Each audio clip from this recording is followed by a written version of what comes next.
अस्सलाम वालेकुम। कैसे हैं व्यूअर्स, क्या हाल है? उम्मीद है आप लोग ठीक होंगे, खैरियत से होंगे। आज हम बनाएंगे कैरी की खट्टी चटनी, बहुत मज़ेदार। गर्मी के हिसाब से आपको बेहद पसंद आएगी ये चटनी। और इसके लिए चलें हम शुरू करते हैं। पहले आप सारे इंग्रेडिएंट्स नोट कर लें। यहाँ मैंने कैरी ले ली थी, 2 कच्ची कैरी हैं हमारे पास, जिसको हम कच्चा आम भी कहते हैं। इसका मैंने छिलका उतार लिया था और इसको रफली सा हम काट लेंगे, लंबाई में इसकी कटिंग कर लेंगे। और जो इसमें गुठली है इसको हम फेंक देंगे।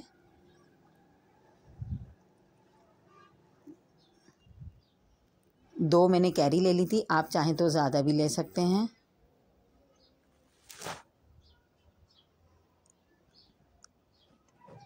ये देखें, अच्छे से हमारी इसकी कटिंग हो गई है कैरी की। और अब मैं आपको दिखाती हूँ मैं इसमें क्या क्या डालूँगी। यहाँ मैंने 2 लहसुन ले लिए थे, बंच ले लिया था लहसुन का पूरा।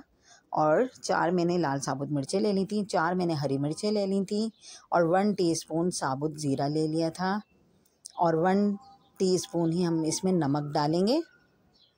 इन सब चीज़ों को हम अच्छा सा ब्लेंड करेंगे। पहले मैंने कैरी डाली है, फिर मैंने मिर्चें वगैरह और लहसुन सब डाल दिया। इसके बाद हम पानी डालेंगे, 4 टेबल स्पून पानी डालेंगे। बहुत ज़्यादा पानी इसमें नहीं डालिएगा, क्योंकि हमने चटनी को पतला नहीं करना, थोड़ा गाढ़ा गाढ़ा ही रखना है। तो हम इसमें सिर्फ 4 टेबल स्पून ही पानी डालेंगे। और इसको अच्छा सा हम ब्लेंड कर लेंगे।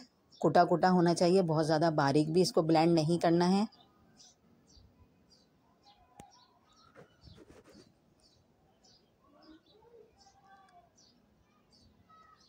दो तीन बार ही हम इसमें बस ब्लेंडर चलाएंगे। बारीक पेस्ट नहीं बनाना है इसका, हमें कुटी कुटी चटनी रखनी है। आप चाहें तो हाथ से भी पीस सकते हैं। ये देखें, ब्लेंड हो गई है अच्छी सी। ये इस तरह से नज़र आया आपको, कुटी कुटी मिर्चें भी और कैरी भी और लहसुन भी। अब हम इसमें धनिया पुदीना डालेंगे। आधा कप मैंने हरा धनिया पुदीना ले लिया था, अच्छी तरह धो लिया था तोड़ने के बाद, और वो हम इसमें शामिल कर देंगे।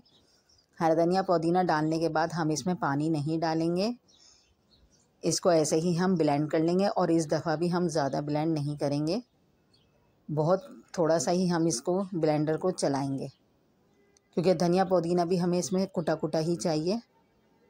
चटनी थोड़ी कुटी कुटी ही अच्छी लगती है, बहुत ज़्यादा बारीक नहीं अच्छी लगती।